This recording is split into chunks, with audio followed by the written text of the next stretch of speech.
قال اليماني من معي يركب على ظهر الجواد، وجمتاشك سيفه ويحمل فوق جنبه الحديد. جندي مع الله ما مع مخلوق من شر العباد، واضح وضوح الشمس ظاهر للقاربان البعيد. حيه سباع النصر ذي تسري بليلات السواد، حيه ومحزم الشعب المتين الصلب والراس العنيد. شاعر حر يقبل عبودية صياد، شبه ولا يركع سوى للواحد الفرد المجيد. الحوث يفعالك تبين غايتك مع المراد، تدمير موطننا وقصدك تعصب الدنيا عصير. حفظت والقرآن واستختمت روايات مزاد، تجرب فيها وفيها تجمع لك ضرقي. تجند الأطفال من يسرح معك ما عاد عاد،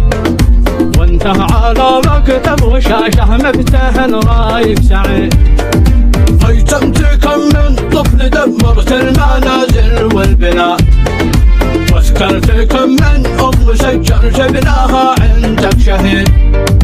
والجهل عندك فرض واجب مثل فرضك للجهاد، غيرت مضمون الملاحق لجل ما حد يستفيد. شليت خيرات المواطن والوطن والاقتصاد، ومن طلب حاجه ترده مرتزق ولا مكين. لكن ورب العرش ذا تبقى على الدنيا وعاد، انفاسنا تشحب وتثر والدماء وسط الوريد. يكفيك ما سويت من سفك الدماء والاضطهاد، احنا لك المرصاد والردع المؤكد والوحيد. فتشرب الحمراء من الايكي ومن بغمة مضاد، والشعب بعد الصبر بيسقيكم الرد الشديد. والله لا نشفي غليل الشعب منك والكبار، والرد حق الشعب لأهله يوم ونبني من جديد. حق الشعب لأهله يوم ونبني من جديد.